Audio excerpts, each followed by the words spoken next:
Puis j'avais pas de contrat garanti. J'ai signé un contrat, mais du jour au lendemain, on pouvait me dire hasta luego en fait. Hassoun Camara, tu es un ancien joueur de foot professionnel ayant évolué pour 4 clubs durant ta carrière, Noisy-le-Sec, l'Olympique de Marseille, le FC Bastia et bien entendu l'Impact de Montréal. Ton parcours a été marqué par plusieurs buts acrobatiques ainsi qu'une présence régulière au poste de latéral droit.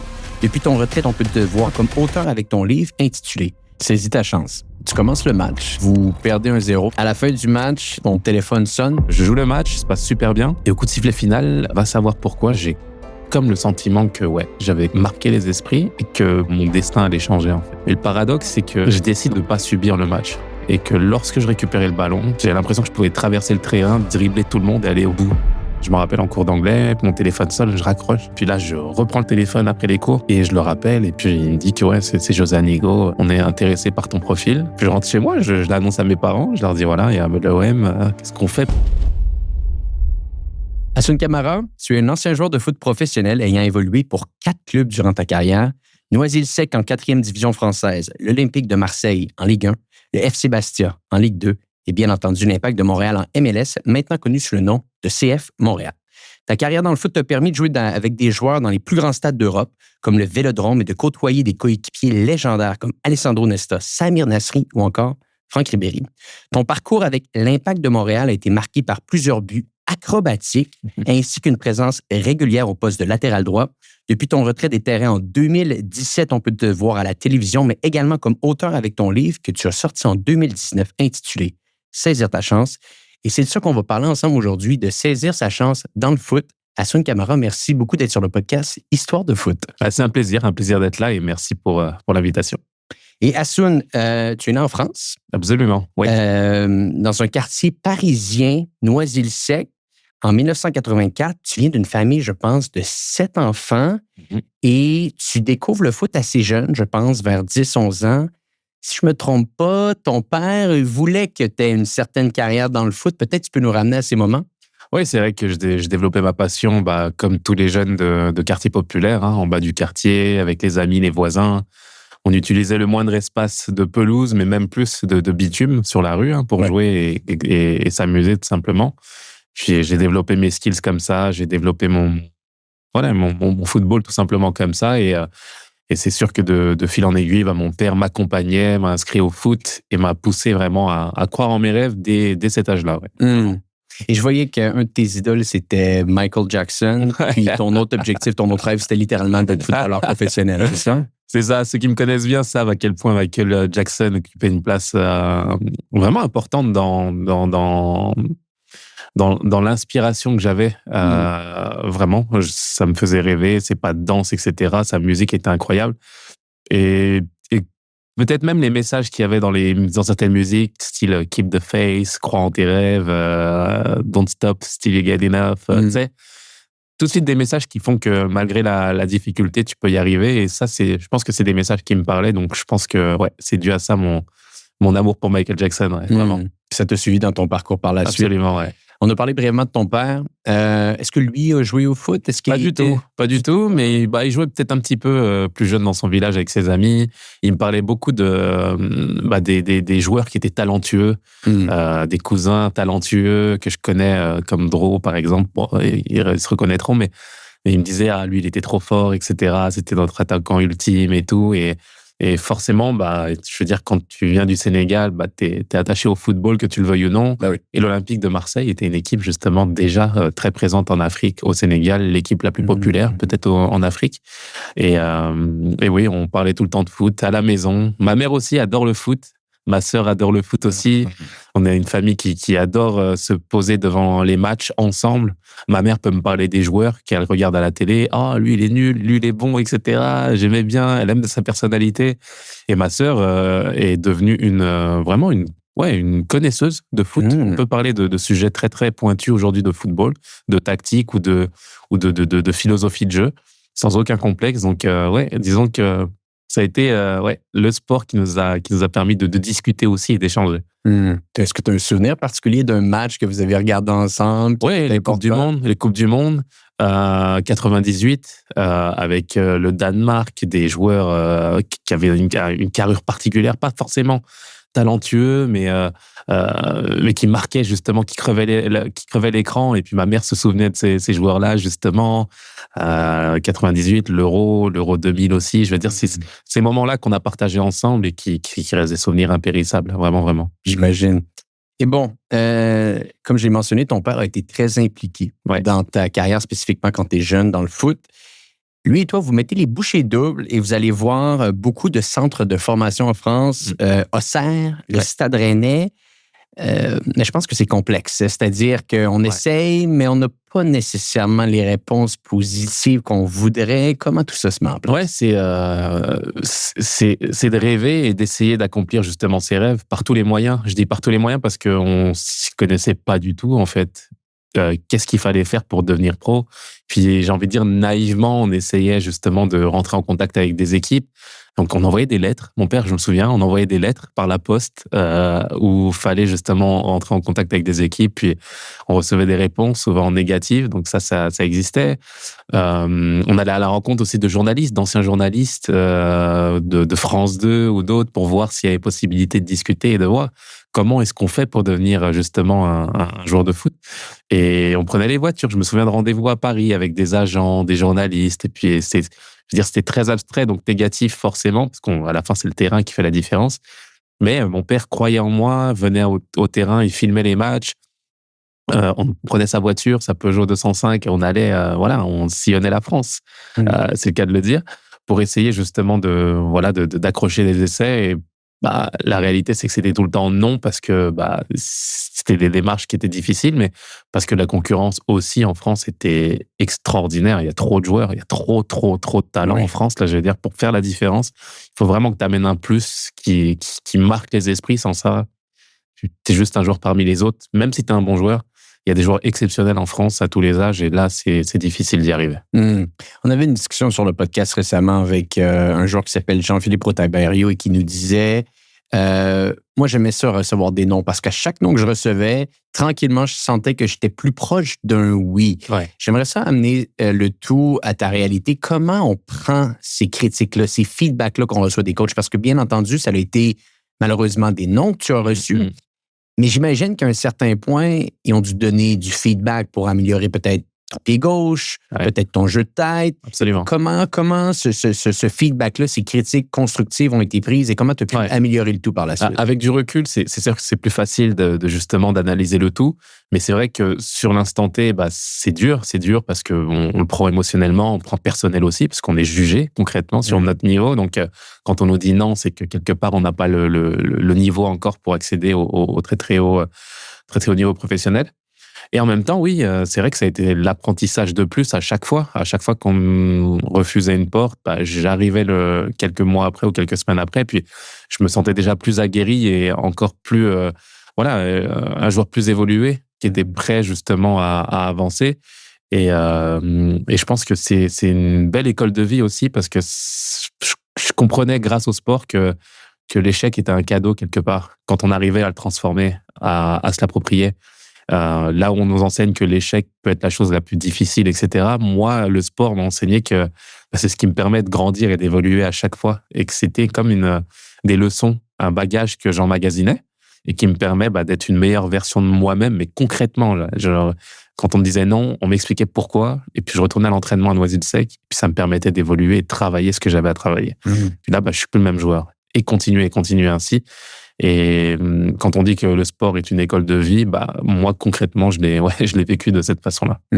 Et avant qu'on parle peut-être de ta carrière avec Noisy-le-Sec, c'est là que tranquillement tout a commencé au niveau davantage professionnel. Est-ce qu'il y a quand même un déclic à l'adolescence, quelque chose qui se passe, un changement au niveau de ton jeu qui permet de croire que peut-être c'est possible une carrière professionnelle? Disons que j'avais l'impression qu'à chaque fois que je changeais de catégorie, meilleur j'étais. Disons qu'à l'âge de 18 ans, quand l'entraîneur de l'équipe première vient me chercher et me dit « Ok, tu viens avec nous », là, je me dis « Ah, il se passe quelque chose ». Pourtant, je rejoins les adultes, là. Je rejoins des joueurs de 25, 30 ans. Et puis moi, le petit môme de 17, 18 ans qui arrive à accrocher ces joueurs-là, je me dis « Ah, quelque chose qui peut être intéressant ». Et ça devient justement l'évolution de mon jeu aussi, de tout le bagage que j'ai accumulé. Puis je me rends compte que j'ai des qualités avec beaucoup d'humilité, mais qui étaient au-dessus de la moyenne, comme ma frappe de balle. J'avais une frappe de balle, je me rends compte là vraiment, c'était quelque chose là, monumental. Et c'est ce qui a vraiment marqué l'un des entraîneurs, qui s'est dit, oh là là, c'est lui qui peut tirer même les coups francs, qui peut tirer beaucoup d'actions dans le jeu. Techniquement, j'étais pas mal aussi. Et c'est ce qui m'a permis de me démarquer. Et c'est vrai que, oui, le monde professionnel est encore très, très, très, très loin. C'est un autre monde, vraiment, c'est un autre niveau. Mais voilà, au fur et à mesure, j'ai l'impression que, ouais, les choses évoluent bien pour moi, en tout cas. Et c'est important de ramener ça un petit peu aux gens qui nous écoutent aujourd'hui. C'est que de l'externe, en tant que fan de foot, qui ne connaissent pas nécessairement tout ce qui se déroule à l'interne, on pense qu'une carrière, c'est super linéaire, c'est-à-dire, il y a le centre de formation, je signe en équipe pro, par la suite, je m'en vais signer pour une équipe qui joue en Ligue d'Europe, et bon. Il y a beaucoup plus de nuances, c'est beaucoup plus nuancé. Ouais. Et si on regarde ton parcours, 2003, tu fais tes débuts en CFA, division 4 française, si je ne me trompe pas, avec ton club local, l'Olympique de Noisy-le-Sec. C'est pas encore niveau professionnel à proprement dit, je crois, mais on s'y approche. Absolument. Le niveau, peut-être juste pour situer les gens qui nous écoutent aujourd'hui, division 4 française, est-ce qu'il y a un élément de comparaison que tu pourrais donner avec des ligues plus proches de nous? Quel type de niveau c'était? Ouais, c'est difficile de comparer. Moi, je dis souvent que chaque ligue a sa réalité. Chaque pays même. Chaque pays, absolument. Donc, c'était quand même une ligue de bon niveau. On n'était pas au niveau professionnel encore, mais la réalité, c'est qu'on avait des joueurs sortis de centres de formation qui venaient nous rejoindre. Je me souviens de Kibi, un ami à moi qui sort du centre de formation de Lens, Adlen Guedjoura, qui sort du centre de formation de Sedan, champion d'Afrique aujourd'hui avec l'Algérie, il a joué en première ligue, etc. Puis c'est ce type de joueurs qui nous rejoignent aussi à notre âge et on se dit, c'est intéressant de faire l'amalgame entre des joueurs comme moi qui n'ont pas l'expérience du centre de formation, mais qui ont un certain niveau, entre guillemets, avec justement ces joueurs-là, puis les anciens qui se rejoignent. Donc, on a quand même un bon groupe. Franchement, on a un bon groupe de bons joueurs et qui pratiquement pourraient tous aspirer au monde du haut niveau, au monde professionnel. Il y a beaucoup de joueurs qui auraient pu justement devenir professionnels aussi, qui ne le sont pas devenus, mais qui avaient un potentiel aussi. Et franchement, c'était quand même une belle expérience à ce niveau-là. Après, il y a la réalité, bien entendu, sportive, mais financière. Je veux dire, on gagne pas grand-chose à ce niveau-là non plus. C'est une réalité aussi, mais c'est l'amour du foot, le fait de vouloir progresser, évoluer, qui nous amène à venir tous les jours à l'entraînement. Mais parlant d'évolution, les choses ont été assez vite pour toi. Beaucoup de gens disent que le foot, ça va très vite dans les deux sens. Absolument. Ici, je pense que c'est ce qui est arrivé de ton côté. Donc, je te ramène 8 janvier 2006, un jour, à mon avis, que tu vas te rappeler. Avec Noisy-le-Sec, vous affrontez Auxerre en 32e de finale de Coupe de France. Donc, pour situer un petit peu les gens qui nous écoutent aujourd'hui, Coupe de France, tu as les équipes de chaque division quasiment en France qui vont jouer. Bien entendu, les clubs pro vont jouer davantage dans les dernières étapes, littéralement, qu'on pourrait dire. Mais tout de même, vous jouez contre l'AJ Auxerre. Donc, automatiquement, il y a plus de visibilité qui se met en place pour un match comme ça parce qu'on joue contre un club qui est beaucoup plus haut. Et tu commences le match. Mais de ce que j'ai compris en faisant mes recherches, tu n'étais pas supposé de commencer le match. Absolument. Si on t'avait dit ça quelques semaines, quelques mois auparavant, tu vas débuter un match contre l'AJ Auxerre, ça t'aurait peut-être surpris. Est-ce que je me trompe ici? Absolument, c'est exactement ça. On avait une tactique en place, des joueurs aguerris aussi. Puis, pour que je puisse jouer, il fallait justement soit qu'il y ait des absences ou soit que le coach me fasse 100% confiance pour jouer à une certaine position. Puis là, ce qui se passe, c'est qu'en décembre, il y a un joueur, Kibi, justement, qui était à Lens, qui nous a rejoints et décide de quitter le Noisy-le-Sec et part justement dans un autre club. Puis là, il y a comme une place qui se dégage. Il était latéral droit, mais ça force notre central à jouer à droite. Puis là, il a besoin d'un joueur en couverture et puis met en libéraux finalement. Puis libéraux, c'est un poste qui n'existe même plus aujourd'hui. Là, c'est la couverture des défenseurs. Donc, c'est vraiment quand on dit qu'il y a aussi le destin qui joue, moi, j'y crois aussi, bien entendu. Il y a beaucoup de travail, beaucoup d'acharnement, de persévérance. Mais des fois, il faut aussi que les planètes s'alignent. Et j'ai l'impression que j'avais l'opportunité rêvée, en fait, pour prouver ce que je valais. et le prouver enfin à des équipes que j'avais vues par le passé, plus jeunes, chez les adolescents, en académie. Bah là, écoute, tu as une fenêtre exceptionnelle chez les professionnels, chez ceux que tu vois tous les jours à la télé. Bah, essaye de tout faire pour montrer ton potentiel. Saisis ta chance. Absolument. Saisis ta chance. Tu commences le match. Ouais. Vous perdez 1-0, mais je pense que l'important est ailleurs. À la fin du match, de ce que j'ai cru comprendre, ton téléphone sonne. Il y a beaucoup de choses qui se déroulent. Il y a beaucoup de gens qui ont regardé le match. Peut-être tu peux nous parler un peu de tout ça. Oui, absolument. J'étais quand même suivi sur l'année par certaines équipes professionnelles. J'avais, comme je disais, un certain potentiel et puis ça se passait assez bien. Mais de là à ce que le contrat ou à ce que la proposition arrive, c'est autre chose encore. Donc, il y a des recruteurs du Paris Saint-Germain qui venaient quand même me voir, des recruteurs du Stade Rennais qui venaient quand même. Mais il fallait quand même un élément déclencheur qui fasse que là, OK. Et donc, je joue le match, ça se passe super bien. Et au coup de sifflet final, va savoir pourquoi, j'avais encore parlé à personne. Mais coup de sifflet final, je suis sur le terrain et là, j'ai comme le sentiment que j'avais marqué les esprits et que, allez savoir pourquoi, mais mon destin allait changer en fait.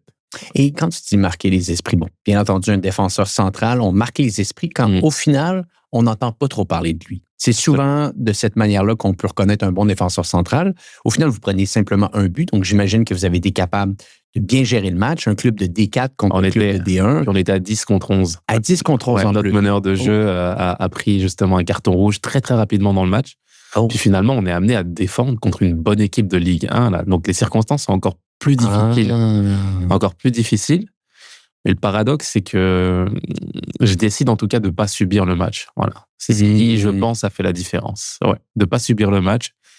Et que lorsque je récupérais le ballon, bien entendu, il fallait défendre, mais d'amener un plus offensif. Et étant justement en dernière couverture, je me dis que je peux être celui qui peut amener le plus, sachant mes qualités techniques.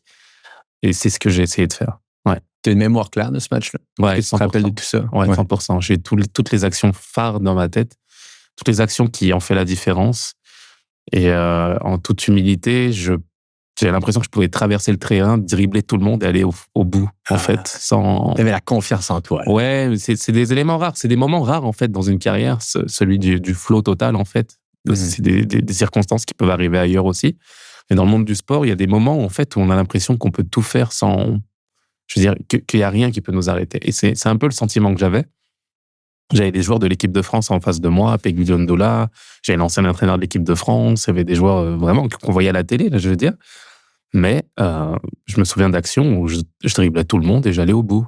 Je partais derrière et je finissais en attaque. Puis je décidais, parce que je voulais être collectif, de donner le ballon, mais c'est tout. Et puis des actions un peu comme Ronaldinho, là, des sombreros en étant défenseur à des attaquants internationaux, des crochets, En fait, j'ai joué comme si j'étais en bas du quartier, en fait. Et j'ai voulu, en fait, avoir un moment à moi et me dire, je suis à Noisy, il y a tout le monde, en fait, tous les gens de Noisy qui sont là. Puis tu as l'occasion, en fait, de faire plaisir à ta famille, à tout le monde, dans ton stade. En fait, c'était fais-toi plaisir. Et puis, je me suis fait plaisir. Et je pense que c'est ce qui a fait la différence. Tu as choisi ton moment parce que là, de tes amis de Noisy-le-Sec, il y a beaucoup de recruteurs qui sont là. Il y a beaucoup de gens qui regardent. Ouais, il y a la télé. C'est la première fois que je joue alors qu'il y a la télé nationale.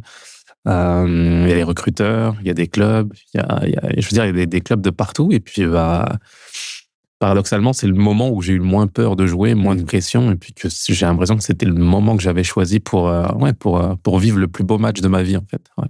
Wow, c'était ça. Et bon, après plusieurs discussions, c'est José Anigo, le directeur sportif de l'Olympique de Marseille à l'époque, qui te convoque dans ses bureaux. Au final, à 22 ans, tu vas signer ton premier contrat professionnel avec l'Olympique de Marseille. Un club qui, je pense, dans ta famille, a beaucoup d'importance. Là. Ouais, 100%, c'est le paradoxe. Moi, j'étais parisien parce qu'on est né à Paris, donc j'étais supporter en tant que jeune à la fois du PSG, mais aussi de Marseille, parce que on a aussi l'équipe de Marseille présente, comme j'ai dit, au Sénégal ou chez moi, et j'avais pas, moi, ce rapport de concurrence entre le PSG et l'OM. Moi, j'aimais le foot, en fait. Je suis un joueur de foot et puis j'aimais le foot. Puis c'est vrai, quand il m'appelle, c'est juste incroyable. Puis je me rappelle en cours d'anglais, mon téléphone sonne, je raccroche. parce que je pouvais pas répondre. Puis là, je reprends le téléphone après les cours et je le rappelle. Et puis il me dit que ouais, c'est José Anigo. Je voudrais que tu sois là la semaine prochaine avec notre équipe parce qu'on t'a vu jouer. On a envoyé quelqu'un, on t'a vu jouer 2 fois et puis on est intéressé par ton profil. Puis là, je dis, là, c'est pas possible. Je raconte à mes amis. Ils me disent, non, tu mens. Et puis je leur dis, non, vraiment, là, c'est fou. Puis je rentre chez moi, je l'annonce à mes parents. Je leur dis, voilà, il y a l'OM, qu'est-ce qu'on fait? Puis ils étaient super contents. Et puis, ce qu'il faut dire, c'est qu'avant Marseille, j'ai quand même eu l'opportunité de signer à Rennes. Ouais, en Ligue 1. Puis, Ça s'est passé ici. C'est ça. C'est qu'il y a Rennes qui m'appelle aussi quelques semaines avant et qui me dit OK, on a aimé ton match, on a aimé ce que tu as fait pendant la saison, on aimerait que tu viennes aussi. Puis j'ai été à Rennes. J'ai fait un essai à Rennes avec des joueurs extraordinaires de l'équipe de France aussi, Yoann Gourcuff, je veux dire des gros joueurs aussi. Puis là, je fais l'essai, ça se passe super bien. Super bien. Je fais un essai, je fais une super rencontre. Puis on me propose un contrat. On m'a proposé un contrat de 3 ans. Donc ça, j'en parle très peu, mais avant Marseille, mon premier choix était celui de Rennes. Qu'est-ce qui s'est passé ici? Puis malheureusement, en fait, ce qui s'est passé, c'est que l'Olympique Noisy-le-Sec et Rennes avaient en antécédent un petit conflit, en fait, entre Pierre Dréossi, l'ancien directeur sportif, et mon président à Noisy-le-Sec, M. Sanjak. Puis il y avait un ancien joueur de Noisy-le-Sec qui a déjà signé à Rennes en tant que gardien. Puis il y a eu des imbroglios au niveau des contrats, puis une mésentente et une mauvaise. Voilà, c'est un deal qui s'est mal fini finalement, qui s'est fait mais qui s'est mal fini. Puis moi, je venais 1 an après en fait cette chicane. Et malheureusement, je dis pas que j'en ai subi les conséquences, mais Rennes me voulait, c'était bon. Et puis quand je suis retourné à Noisy pour dire à mon président que Rennes me voulait, il m'a dit tu peux aller où tu veux, mais tu iras jamais à Rennes. Donc tu étais encore sous contrat Noisy-le-Sec. J'étais encore sous contrat. Tu peux pas partir librement. Il faut une lettre de sortie. Il faut une autorisation, etc. Puis quand on rentre dans ces discussions-là, je veux dire, je suis encore un joueur amateur, ça devient compliqué. Quand c'est compliqué pour certains clubs, des fois, ils préfèrent passer à autre chose. Et puis, ce que j'ai ressenti, malheureusement, mais ouais, mon premier choix, c'était Rennes, parce que Rennes permettait à des jeunes joueurs comme moi d'y aller progressivement, laisser le temps aux jeunes. Puis l'OM, quand je signe, je sais déjà que ça va être compliqué. Je le sais, parce que je suis un jeune amateur, etc. Il n'y a pas de problème, mais disons que si j'avais un choix à faire, ça aurait été celui de Rennes, même si je regrette absolument rien après. Bien sûr. Ensuite, ouais. Et d'ailleurs, avant de parler de l'OM, comment tu te sens quand on te dit que tu peux pas aller à Rennes? Ouais, ça a été difficile à un moment donné. Parce qu'à ce moment-là, tu n'as pas nécessairement, à ce moment précis, d'autres contrats sur la table. Non, pas d'autres contrats, juste des discussions. Il y a des discussions avec d'autres clubs, bien entendu. J'ai discuté avec Sedan, avec Glasgow Rangers. Il y a quand même des équipes qui étaient présentes autour. Donc, tu avais une bonne saison. Là. J'ai une bonne saison. J'ai un très bon match aussi. Là, mais disons que ça s'est bien passé. Puis là, tu rentres dans le bureau, tu essaies de discuter avec ton président, finalement ça se fait pas, et puis tu comprends que ça va être plus difficile justement à ce niveau-là. Et en même temps, il y a Marseille quelques jours après qui vient et qui te dit, nous, tu fais une semaine et on voit ce qui se passe. J'ai fait la semaine, c'est très bien passé. Puis là, Marseille te met le contrat là. Tu peux pas. C'est difficile de retourner à Noisy-le-Sec et puis d'être dans ma réalité en fait où j'étais dans 2 sphères totalement. Je veux dire, c'était l'Olympique Noisy-le-Sec, l'Olympique de Marseille, comme un club modeste d'amateurs au plus grand club français qui vient et qui vous disent ton contrat, il est là, tu n'as plus à réfléchir. Qu'est-ce que tu fais? Est-ce que tu prends la chance d'attendre, de dire OK, peut-être qu'il se passe autre chose, etc. Non. Tu prends le contrat. Tu prends le contrat, tu vois ce qui se passe après. Et puis je pense que c'était la meilleure décision, parce que peut-être que mon destin aurait été différent aussi si j'avais tergiversé, parce que, comme tu l'as dit plus tôt, ça va très, très vite dans les 2 sens.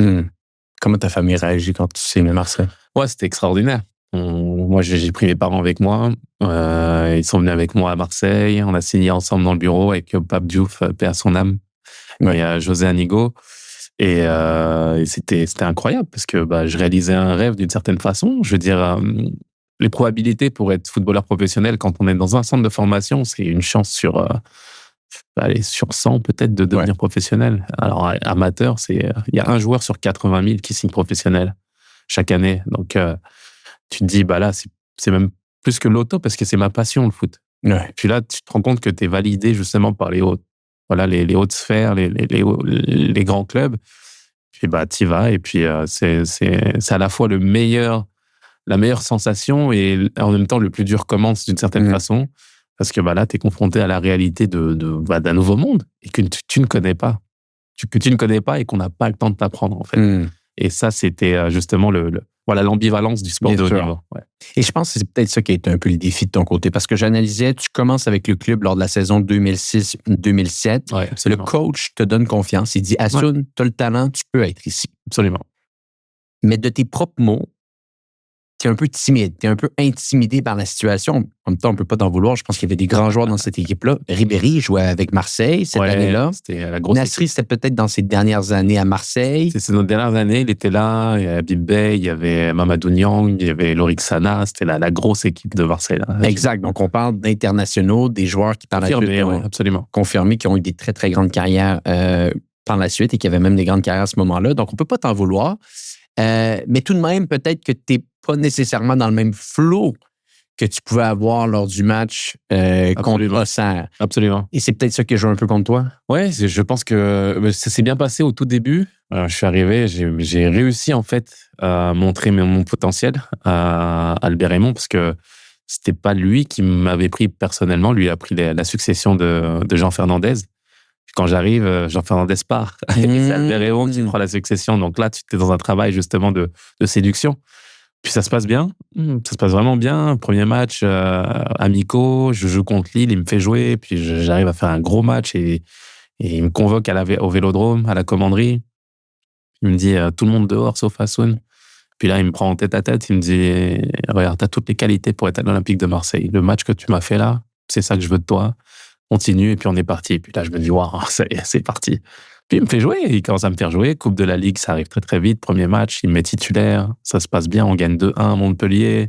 Puis je suis dans le groupe tout le temps. Coupe d'Europe, il me prend dans le groupe. Il laisse des gros joueurs au carreau. Moi, je suis là. Championnat tout le temps dans le groupe, etc. Puis je me dis, les choses vont se faire tranquillement. Puis je comprends que oui, le foot est là, mais il faut s'affirmer dans un vestiaire. Il faut s'affirmer, surtout avec des personnalités grosses comme celle-ci. C'était des grosses personnalités.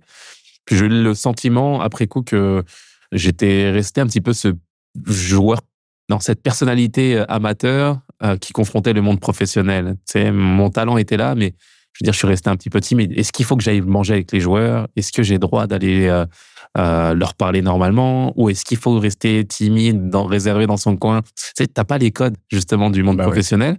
Puis je pense que c'est pas mal d'outils, justement, qui m'auraient aidé, justement, à me développer. Est-ce qu'il y a des joueurs qui t'aident, par contre, à intégrer? Franchement, ouais. Lesquels? Sabri Lamouchi, tout de suite. Okay. Grand coach, super joueur aussi, qui vient, qui me prend un peu sous son aile. Il dit que je le faisais penser un petit peu à Lilian Thuram à l'époque. Ils ont joué ensemble à Parme. Un beau compliment. Ouais, 100%, en équipe de France, etc. Puis il voyait lui aussi du talent en moi. Il s'est dit, waouh, je comprends. T'étais amateur, là, mais t'as quand même un talent qui est là. Donc, il m'accompagne, il essaie de justement m'accompagner sur différents plans. Il y a Habib Beye qui était là aussi, Mamadou Niang qui m'a beaucoup aidé aussi. Ouais, 100%. Donc, tu as quand même des joueurs cadres qui permettent de donner certains conseils. Et en même temps, le haut niveau, il n'y a pas le temps pour justement tergiverser. Il faut être présent là tout de suite, il faut s'affirmer, il en faut plus, il en faut beaucoup. Beaucoup de questions, mais il y a beaucoup de questionnements. L'Olympique de Marseille, c'est quand même un club particulier en France. Puis là, il y a des codes aussi dans ce club-là qu'il faut connaître, mais si tu les connais pas, c'est compliqué aussi. Comme quoi? Je veux dire, les bonnes discussions, le bon réseau, avec qui tu parles, comment justement tu gères l'environnement. Il y a des gens qui viennent te parler et qu'il faut forcément... Tu sais pas s'il faut les accepter, puis finalement tu te rends compte que c'est peut-être pas des bonnes fréquentations aussi, qu'il faut faire attention parce que il peut avoir certains problèmes derrière. C'est l'Olympique de Marseille, c'est un club qui est exceptionnel. Franchement, c'est incroyable en termes d'émotions ce que j'ai vécu là-bas. C'est des simples images, l'arrivée au Vélodrome dans le bus quand tu arrives à Marseille, c'est, je le souhaite à tout le monde de vivre ces émotions-là ou d'arriver, de sortir du tunnel au Vélodrome. Je veux dire, je le souhaite. Je l'ai vécu là. Je le souhaite aux gens, là. Aux joueurs. C'est juste incroyable. Et en même temps, il y a tout le revers de la médaille, toute cette pression, tout cet environnement aussi qui vient avec. Et c'est ce qui fait que les partisans sont émotifs là-bas. Là, ouais, très très chaud, très chaud, très émotif. Quand ça va bien, ça va très très bien. Quand ça va mal, tu sais, il faut être prêt aussi. Et puis, mais c'est incroyable pour un joueur de pouvoir vivre ces émotions-là. Et ça a été à la fois une expérience exceptionnelle et à la fois une école de vie. C'est grâce à Marseille, j'ai pu apprendre beaucoup de choses derrière qui font que c'est comme si ce que j'ai bien fait ou moins bien fait là-bas, ça m'a servi par la suite pour m'accrocher en fait malgré toutes les embûches. En fait, il n'y a plus rien qui me faisait peur après. C'était ça l'idée. Donc, essentiellement, ça commence bien.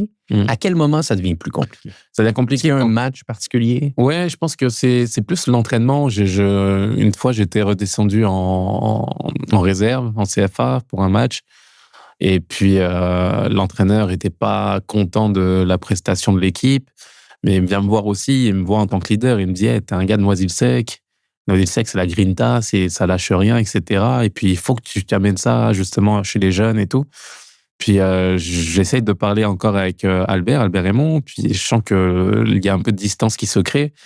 Puis, tu essayes justement d'essayer de discuter. Mais lui, il n'a pas le temps. Il a des équipes à mettre en place, etc. Puis il part. Puis là, je me dis, OK, comment ça va se passer? Qui va être le nouvel entraîneur? Puis, il y a un nouvel entraîneur qui arrive, Eric Guéret, qui arrive. Puis là, je me dis, OK, les dés sont lancés.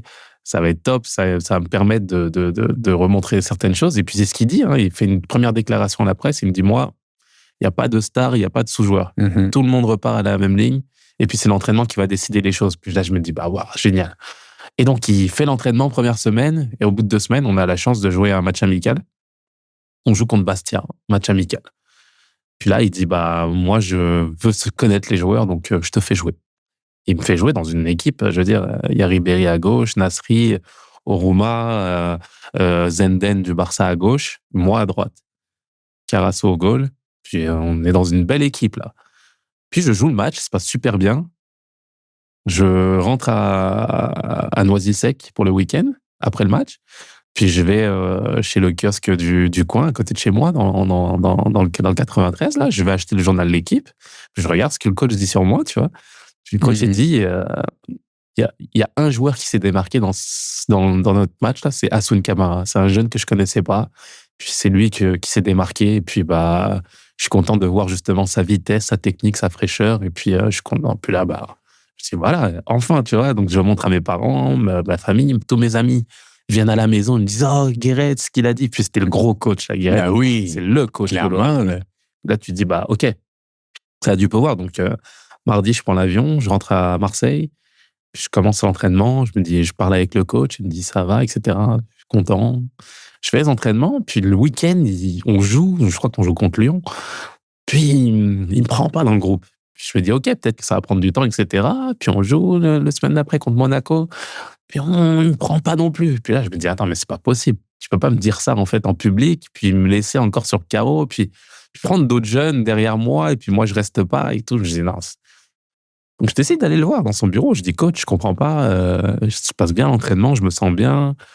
J'ai fait un bon match contre Bastia. Puis, je sais pas, vous me dites rien, vous me prenez pas. Tu me dis, écoute, Hassoun, il y a des choses que je maîtrise pas. Ce que je ressens, c'est bien, mais il y a des choses que je maîtrise pas dans le club. Donc, malheureusement, c'est comme ça. C'est tout. Il me dit, ouais, c'est comme ça, etc. Et puis, je suis désolé de te dire ça, mais c'est ça. Je dis, OK, pas de problème. Là, j'ai pas le choix de trouver une solution. Et puis, le match amical, c'était contre Bastia, justement. Et Bastia, c'était super bien passé. Donc, Bastia vient, et ils appellent tout le temps. C'était Bastia. Je dis, OK, je vais trouver une solution et puis partir. J'aimerais prendre un peu de recul ici, là, parce que oui, il y a eu le transfert à Bastia. Ouais. Il y a eu un prêt à Bastia. C'était la discussion avec Nice. Il y avait Nice aussi qui était intéressé. Puis c'est en discutant avec le directeur sportif, José, je dis, il y a Bastia qui est là, laisse-moi aller à Bastia. José me dit, non, il y a Nice, il y a Fred Antonetti qui te veut à Nice. Je dis, ouais, mais je le savais pas. Il me dit, non, il veut un joueur et tout, il t'a vu jouer, il te veut toi, etc. Et donc, c'est pour ça que tu n'étais pas pris ou... Je sais pas, sur la discussion vient comme ça, mais moi, c'est sur le bureau de discussion au moment où je veux signer à Bastia. C'est José Anigo, mon directeur sportif, face à moi, qui me dit, attends, il y a Antonetti qui te veut en Ligue 1 à Nice, tu vois. Puis là, et Antonetti, c'est un Corse. Peut-être qu'il a vu un match contre Bastia, etc. Je sais pas. Puis je dis ok, bah là on attend. Et avec mon agent, avec mon agent à côté, on attend parce que faut appeler Nice parce qu'ils sont peut-être intéressés, etc. Donc on met en suspens le transfert à Bastia. Puis on est dans le bureau pendant peut-être 1h30, 2 heures à attendre les discussions, etc. José parle avec Nice, etc. Puis finalement, Antonetti avait choisi un autre joueur entre-temps parce que on n'avait pas eu d'écho, etc. Puis là, on dit ok, c'est bon, Bastia, ça nous va, ça me permet de jouer. Il y a Casoni là-bas, un grand joueur de l'OM et puis un super coach. C'est beau là-bas. C'est magnifique. C'est mon plus beau choix. C'est mon plus beau choix. Et puis finalement, c'est comme ça que ça se fait à Bastia. Et puis on décide d'aller jouer au football. En fait, c'était tout ce dont j'avais envie. Tu avais besoin de minutes aussi. J'avais besoin de jouer au foot. Il fallait que peu importe où, c'était l'idée d'avoir un club qui me fasse confiance et qui me fasse jouer au foot. Ouais. Donc, tu vas à Bastia en prêt pour bien situer notre audience. Bastia est en Ligue 2 à ce moment-là, si je crois bien. Les choses, globalement, sont assez bonnes. Tu joues 3 saisons, je pense, à Bastia. 43 matchs au total. Parle-nous peut-être un petit peu de ton parcours là-bas. Oui, ça a été une belle expérience humaine déjà parce que j'ai rencontré des gens exceptionnels, mais c'est le premier club qui m'a permis de jouer en fait au haut niveau. J'ai connu des matchs intéressants. Ça a été difficile l'adaptation au début parce qu'il y avait quand même des bons joueurs. Je veux dire, Shoki Ben Saada, il y avait des joueurs qui jouaient à Saint-Étienne, Fred Mendy, des Frédéric Ney, Pierre-Yves André. Je veux dire, c'est des joueurs que je voyais en Ligue 1 depuis tout petit là. Puis également, c'est un club, et corrige-moi si je me trompe, mais à ce moment, c'est toujours entre la D1 et la D2. Absolument, c'est pas un club ambitieux. Non, au bas de la D2. Un très bon club ambitieux. Et puis l'idée, justement, c'était ça, c'était de remonter en Ligue 1 tout de suite avec une belle équipe. Puis mon adaptation, j'arrive en janvier. Ça a été justement du travail pour essayer de m'intégrer à cette équipe. Mais franchement, sur le terrain, ça m'a permis aussi de vivre des moments exceptionnels, de marquer des buts, de marquer des doublés en tant que défenseur contre Ajaccio, le derby corse. Je veux dire, ça a été ça. Et puis en même temps, fallait me battre tout le temps parce que la concurrence était ardue. Puis j'avais le sentiment que la Ligue 2, la D2, était beaucoup plus difficile physiquement que la Ligue 1, paradoxalement. Je trouvais qu'il y avait moins d'espace, plus de pression, plus de physique aussi. Donc là, j'ai buté un petit peu physiquement. C'était difficile. L'entraînement, ça allait bien. Puis des fois, sur les matchs, je pêchais aussi. Puis là, tu sens que tu dois bosser, en fait. Tu dois rebosser parce que être à Marseille sur le banc, à un moment donné, tu perds en efficacité. Quand tu joues pas, tu perds justement en rythme, en efficacité. Et puis, il fallait retrouver le rythme, etc. Et c'est ce qui m'a permis de faire Bastia, justement. Puis d'avancer. Puis il y a un changement de coach. Casoni reste pas, malheureusement. C'est un super coach aussi. Puis là, c'est Farouk Adzibedji qui vient. Et puis là, la sauce prend mal parce que je reviens de blessure. Je me suis fait une fracture du métatarse. Puis lui, il me fait revenir contre Vannes en D2 directement, sans préparation, etc. Puis il me dit, tu dois être là, tu dois être présent pour le premier match. Mais j'avais pas de rythme. Ça faisait peut-être 3 mois, 4 mois que j'avais pas joué. Puis le match se passe moyennement. On perd le match. Puis là, tu sens que le fil se perd un petit peu. Et puis en même temps, et de l'autre côté, j'ai une opportunité, un coup de téléphone qui arrive et qui me donne une opportunité d'aller ailleurs. Puis, juste avant de parler de ce moment-là, parce qu'il est assez important, je pense, dans ta carrière, vous n'avez pas joué un match au Vélodrome avec Bastia? Oui. Où est-ce qu'après le match, puis je pense que ça s'est bien déroulé pour toi, après le match, tu es allé parler un peu avec le coach de Marseille? Ouais, c'est vrai. Avec Eric Eretz, avec Mamadou Niang, ouais, c'est vrai, contre Atem Ben Arfa, etc. C'était une grosse expérience. C'était spécial, justement, de revenir avec Eric, le coach. Puis, il avait beaucoup de sympathie envers moi. Puis j'étais revenu à discuter avec lui et je lui dis coach, ça va, etc. Il me dit ouais, ça va. Il me demande comment se passe mon expérience. Je lui dis ça va bien, etc. Puis il me regarde, il me dit écoute, t'as bien fait de partir. Il me dit t'as bien fait de partir parce que c'était fermé, mais il me fait comprendre qu'il m'aimait beaucoup, qu'il aimait bien ma personnalité, qu'il aimait bien mon jeu, etc. Mais que voilà, le foot c'est fait de ça aussi. Puis j'ai pas cherché à comprendre plus que ça. Et puis la discussion était top avec lui parce que humainement c'est juste un personnage incroyable, vraiment. Et puis il est franc, c'est ce que j'aime chez lui en fait. C'est qu'il a un grand coach. Ouais, il a su me dire des choses que d'autres m'ont pas dit. Et puis j'aurais pu perdre du temps ailleurs. Et oui, c'est ça. C'était justement cette belle anecdote là qu'on a faite. J'ai pu retrouver les camarades, les collègues et tout. Et ça c'était vraiment cool. Donc t'as jamais vraiment su pourquoi.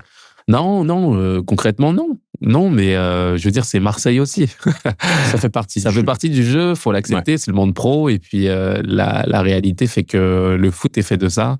Il y a eu d'autres événements qui m'ont été favorables par la suite aussi et qui ont fait que j'ai été pris quand d'autres n'ont pas été pris. Puis c'est la vie. Il faut accepter ça et comprendre qu'il y a plein de choses qu'on maîtrise pas.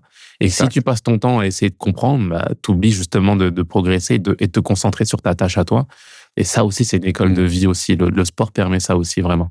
Bon, on revient à Bastia. Donc, comme tu dis, il y a un nouveau coach qui arrive. Ouais. Situation un peu complexe avec ton retour de blessure. Pendant ce temps, un coup de fil arrive, un coup de fil.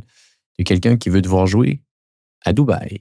Oui, absolument. Et là, il y a des discussions qui enchaînent.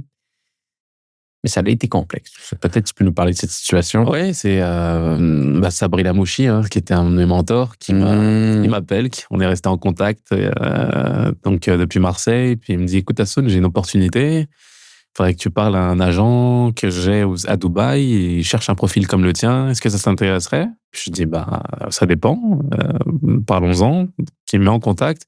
Puis je discute, et puis l'idée serait d'aller à Dubaï pendant peut-être 2 ans avec un coach, Laurent Banide, qui était l'ancien coach de Monaco, et qui ferait 2 ans là-bas. Puis par la suite, l'idée serait de revenir avec lui en Europe, et puis de rester dans les valises, parce qu'on c'est quand même un gros réseau, et puis un réseau d'agents. Puis je dis, ça peut être intéressant, financièrement très intéressant aussi. Puis je me dis, écoute, j'écoute vraiment l'opportunité. Puis là, on avance dans les discussions, et ce qu'il me dit, c'est que la condition sine qua non, c'est d'arriver en agent libre, en fait, de résilier mon contrat et d'arriver libre là-bas pour que financièrement, ça soit encore plus intéressant pour moi, pour tout le monde. Aucun frais de transfert. Absolument.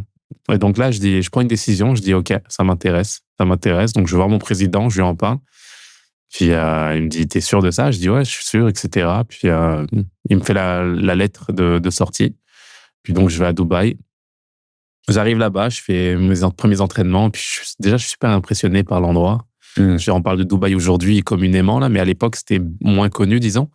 Mais moi, je vois justement cet endroit-là, je vois les lumières partout, les tours, etc. Je dis, le centre d'entraînement impressionnant et tout. Juste pour bien situer notre audience, 2010 qu'on parle à peu près au niveau des années. Exactement. Et donc, je me dis, OK, j'arrive là-bas, je fais mes entraînements, ça se passe vraiment bien. Et là, au bout d'une semaine, je m'entraîne, mais j'ai pas signé. 2 semaines, pareil. 3 semaines, peut-être un peu moins d'un mois où j'ai toujours pas signé, mais je m'entraîne avec l'équipe concrètement. Puis là, je dis, mais là, il se passe quelque chose là. Donc, j'appelle le directeur sportif, on parle, j'appelle Sabri, je dis, qu'est-ce qui se passe et tout. Puis là, ils me disent que finalement, le coach va pas rester. Laurent Banide va pas rester. Il a plus les clés justement pour pouvoir recruter des joueurs. Je me retrouve dans une situation, en fait, un timing qui est le pire, là, où je m'entraîne, mais c'est fermé du côté de l'entraîneur, on sait qu'il va se faire renvoyer. Et puis, toi, t'es venu à cause de l'entraîneur, donc tu peux pas être plus ton contrat, là. J'ai résilié mon contrat, je suis libre. Puis je me retrouve, en fait, du jour au lendemain, sans rien, en fait. La réalité, c'est ça, c'est que je me retrouve sans contrat. Et puis, tu te retrouves dans une situation où tu t'entraînes encore 1 jour, 2 jours avec eux, mais tu te rends compte qu'il n'y a pas d'issue. Et donc, qu'est-ce que tu fais? Tu rentres chez toi. Je retourne à Bastia, chez moi, dans mon appartement. Puis j'avais un super appartement, vue sur la mer, etc. Puis c'était l'idéal. Mais quand t'as pas de contrat, c'est l'enfer, en fait. C'est horrible. C'est horrible d'avoir des super belles situations et puis de pas pouvoir faire ton travail au quotidien. Donc là, je reste quelques semaines. Et puis, qu'est-ce que je fais? Je rends mon appartement parce que je suis tout seul. Donc, je rends mon appartement et je retourne où? Je retourne à Noisy-le-Sec chez mes parents, tout simplement, parce que il y a la réalité, bien entendu, de la vie, la réalité financière aussi, où ça a plus de sens finalement d'avoir des situations financières comme celle-ci. Puis je voulais retrouver les miens, donc je me suis dit, OK, je retourne à Noisy, puis je vais m'entraîner tout simplement avec Noisy-le-Sec, et c'est vraiment ce qui s'est passé. Wow. Donc, tu passes de professionnel à retourner comme amateur. Ouais. 26 ans à peu près, 25 ans. Ouais, 25, 26, ouais. À ce moment-là, comment tu te sens? C'est paradoxal parce que à la fois, j'ai comme l'ambition, j'ai absolument rien lâché en fait sur la discipline. Donc je m'entraînais tous les jours. Je continuais à m'entraîner, j'allais tout seul à la salle de sport à côté. J'allais courir le matin, j'allais m'entraîner avec Noisy-le-Sec le soir. Puis je me mettais une discipline en fait de faire, et à la fois c'était difficile parce que tu as l'impression de retourner à la case départ. ne pas avoir ce sentiment justement d'avoir touché ton rêve, tu l'as vécu, puis tac, on te le retire d'une certaine façon et par des choix. Je veux dire, c'est des choix aussi que j'ai faits, et puis des décisions. Même si on m'a influencé ou même si on m'a conseillé, je veux dire, c'est moi à la fin qui fais les choix. À quel point tu t'en voulais? Ouais, beaucoup. Enfin, beaucoup. Oui, beaucoup, parce que tu as l'impression justement que tu avais l'opportunité voilà, d'aller encore plus haut parce que le potentiel était là. Puis tu te rends compte, tu comprends vite que le foot, c'est le terrain, mais il y a beaucoup l'encadrement, il y a beaucoup l'apprentissage, beaucoup la réalité, beaucoup de la réalité justement du haut niveau. Et c'est ces carences-là, entre guillemets, qui m'ont coûté à ce niveau-là. Et tu te retrouves justement dans cette situation et que tu dois assumer. Tu dois assumer. Et puis la réalité, c'est que tu fais comme tout le monde. Tu t'inscris au Pôle emploi, au chômage. Tu vas voir les secrétaires au Pôle emploi. Tu vas pointer tout simplement. Et tu te retrouves dans une situation de monsieur tout le monde. De monsieur tout le monde. Et ça a été difficile. Le regard aussi des autres, ça a été compliqué parce que là où un peu moins de monde venait, finalement, on venait à avoir un petit peu plus de curiosité. Ah, Soun, il est à l'OM. Qu'est-ce qu'il fait maintenant? Tu t'ouvres le journal de l'équipe, tu vois justement le nom d'Assoun Camara, mais pas à l'Olympique de Marseille, non, chez les chômeurs de France, entre guillemets. Puis ça, c'est justement des cas qui sont difficiles à gérer. Mais quelque chose me disait que, je sais pas, il y aurait peut-être une ouverture un jour. Et pour me donner le meilleur moyen et les meilleures chances justement d'y arriver, c'était de continuer à m'entraîner, de rien lâcher et de m'inscrire à l'UNFP aussi, ce qui m'a beaucoup aidé pour justement avoir un rythme d'entraînement intéressant. Et bon, pendant plusieurs mois, je pense que tu t'entraînes, comme tu dis, à Noisy-le-Sec, mais tu n'as pas de club professionnel, tu es à la recherche. Et là, il y a Montréal qui se présente à toi. Donc, en janvier 2011, tu fais un essai avec l'Impact de Montréal. Est-ce que c'était ta première fois au Canada à ce moment-là? Absolument. Donc, tu arrives au froid. C'est un bon changement. Toi qui vivais à Bastia devant la mer, un endroit paradisiaque. On était aux antipodes de ce que je vivais au bord de la mer, là, pour le coup. Il faisait moins 38 degrés le premier jour où je suis arrivé au Québec. 38 degrés. Puis j'en souviendrai toute ma vie. De l'autre côté, tu devais avoir du très, très beau temps à Bastia. Le choc culturel, pas trop difficile? Non. Paradoxalement, non. Je sais pas, c'était l'impression de découvrir un autre monde et ça m'a fait du bien. Je pense que ça a vraiment fait du bien. D'ailleurs, comment ça s'est présenté? Parle-nous un peu de comment cet essai s'est présenté. J'ai parlé de l'UNFP. L'UNFP, c'est un syndicat des footballeurs en France qui permet à des joueurs sans club comme moi de s'entraîner dans des conditions de professionnels. Et donc, je m'inscris à l'UNFP, puis ça se passe bien, je m'entraîne, je garde un rythme.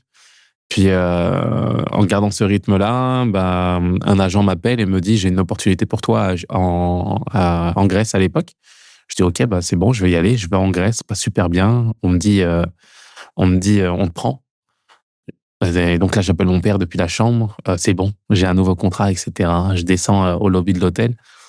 Puis, en parlant avec le directeur sportif, finalement, peut-être une heure après, il me dit « Non, finalement, on ne te prend pas. » Je dis « Mais comment ça, vous ne me prenez pas ?» Il me dit, le président a décidé entre-temps de prendre un autre joueur et je suis désolé de t'avoir annoncé ça trop tôt, mais on va pas pouvoir te signer, etc. Puis là, je me dis, mais c'est pas possible, vous êtes sérieux, là? Et il me dit, ouais, c'est comme ça, je suis désolé. J'ai insisté, j'ai baissé mon salaire divisé par 4 pour leur prouver que c'était le foot qui m'intéressait. Il n'y a rien à faire. Et donc, je rentre à Paris. Puis en revenant à Paris, je rencontre un ami à moi, Mouad, avec qui j'ai grandi, avec qui j'ai joué à Noisy-le-Sec, qui lui avait eu la bonne idée de poursuivre ses études au Québec, en fait, à l'UQAM. Et donc, on se raconte nos péripéties respectives. Ça faisait longtemps qu'on s'était pas vus. On discute. Puis, en discutant, il me dit écoute, tu devrais regarder du côté de la MLS. Il y a un club au Québec qui a envie d'aller en MLS. Ça peut être intéressant. » Et on m'avait déjà parlé de ce club. Un agent m'avait déjà parlé de ce club à l'UNFP, m'avait présenté le projet. Puis, j'étais un petit peu réticent. Puis, il y avait des entraîneurs du Québec, de Montréal, qui venaient faire leur stage à Clairefontaine, là où on s'entraînait. Puis, on discutait un petit peu de ça, mais pour moi, c'était trop loin, c'est trop abstrait. Ouais. Donc, et puis, je discute avec mon Mourad, et puis là, il me dit, ouais, c'est intéressant, ça peut être cool et tout. Puis l'agent continue à me parler justement de ce projet-là. Donc, je rentre chez moi, je regarde un petit peu, puis je rappelle l'agent, puis je dis, OK, ça peut être intéressant, je vais essayer en tout cas. Donc, c'est la déception de la Grèce qui m'a amené finalement à dire, OK, au Canada. Je prends l'avion, j'arrive là-bas, je fais ma semaine d'essai et puis c'est comme ça que ça se concrétise. Et à ce moment-là, c'est important de le dire aux gens qui nous écoutent, l'Impact n'est pas en MLS. Absolument, c'est juste un projet. C'est simplement un projet. Donc, l'essai, tu t'entraînes, ça se passe bien. Tu fais partie de l'équipe qui est en USL à ce moment-là. NASL. NASL, donc essentiellement deuxième division en Amérique du Nord. Ça se passe tellement bien que tu es dans l'équipe type de la saison, tu es nommé joueur de l'année chez l'Impact. À quel point tu sens que le niveau est diamétralement opposé à ce que tu avais vécu peut-être en France? Est-ce que même ça te chicote un peu ou finalement, écoute, c'est le foot, ça se passe bien? En fait, moi, j'ai gardé pour objectif vraiment la MLS. C'est ce qui me permettait justement d'évoluer et de ne pas me poser de questions. Et de me dire, écoute, c'est simple. Peu importe justement le niveau, toi, tu sais pourquoi tu es là. Tu sais pourquoi tu es là et puis garde-toi justement comme objectif celui de réussir en MLS. Ça devient un championnat dont on parle en Europe, intéressant. Puis c'est que le travail et le terrain qui va te permettre d'y arriver. Donc j'y vais, je fais ma saison. Puis je dis pas qu'elle est anecdotique cette saison parce qu'il y avait quand même certains bons joueurs. Je veux dire, même en NASL ici, je veux dire, il y a des bons joueurs qui sont venus. Kevin Hachi était avec l'équipe de France des jeunes, il jouait à Auxerre. Il y avait Idriss Echergui qui avait une bonne saison en Ligue 2 après par la suite. Il y avait Philippe Billy qui a joué à Laval. Il y avait quand même des joueurs de professionnels là qui ont joué en Europe. Et puis je me retrouve en fait à être le seul à être pris justement en MLS. Et même malgré ça, Jesse Marsh, qui était le premier coach en MLS, me voulait pas spécialement encore. Là, il me connaissait pas. Donc malgré ma très bonne saison en NASL, il y avait absolument rien qui garantissait que j'aurais une place en MLS. Donc j'ai fait ma saison, je me suis donné le maximum de chance. Puis je sais que c'est Nick DeSantis qui a beaucoup discuté avec Jesse Marsh à l'époque pour lui dire, regarde, il est venu ici, il a montré son potentiel. Je pense qu'il mérite au moins une chance d'être au camp d'entraînement l'année prochaine. Et puis on verra ce qui se passera. Et puis j'avais pas de contrat garanti. Moi, j'ai signé en MLS. Du jour au lendemain, je pouvais être viré, quoi. Je veux dire, c'est ça la réalité de la MLS aussi, c'est qu'on peut changer ton contrat du jour au lendemain, prendre tes bagages et puis t'as aucune indemnité, tu rentres chez toi. Et c'était ma réalité. Donc, je pouvais que me concentrer sur le terrain. Exact. Et c'est ce que j'ai fait. Et j'aimerais qu'on décortique ça un peu juste avant. Donc, en NASL, tu as une excellente saison. Mais pour que les gens à la maison s'en rappellent, entre l'équipe de l'Impact à ce moment-là, en NASL, qui est passant à MLS, vous êtes 2 joueurs seulement, je pense, qui avaient fait le saut. Il y a toi et Evan Bush. Oui, un joueur de champ et un gardien. Exactement. Donc, un joueur de champ et un gardien. Donc, c'est juste pour démontrer à quel point il y a eu un changement drastique au niveau de l'équipe, à cause, bien entendu, d'un changement de niveau quand même assez considérable. Donc, ça, c'est le point 1. Et là, tu me dis qu'en point 2, quand tu arrives, le contrat qu'on t'offre, pardonne-moi, est quasiment sans garantie. Absolument. Absolument. C'était la réalité de la MLS à mon époque, où j'ai signé un contrat. Mais du jour au lendemain, on pouvait me dire hasta luego, en fait. Merci pour tout. Wow. Et quand je dis du jour au lendemain, c'est vraiment du jour au lendemain. Ça veut dire que je peux m'entraîner le mercredi et le jeudi, retrouver mes affaires rangées dans le vestiaire pour qu'on me dise tu peux rentrer chez toi. Et ça, est-ce que c'était quelque chose de commun pour la majorité des joueurs? Non, pas pour la majorité des joueurs, mais pour certains joueurs qui n'étaient pas désignés ou autres, ou qui n'avaient pas garanti justement leur contrat. C'était justement une certaine réalité et c'est vrai que c'est dans ce cadre-là que moi je me suis inscrit justement au début et puis je veux dire je sors d'une équipe de NASL mais c'est vrai que c'était la philosophie du coach de dire que NASL merci pour tout mais là je vais en MLS et puis c'est vrai c'est tout autre calibre. C'est un tout autre calibre avec des joueurs justement de stature internationale, de haut niveau, de très haut niveau, mixé à des joueurs américains que le coach connaît mais moi je suis pas dans son réseau, il me connaît absolument pas.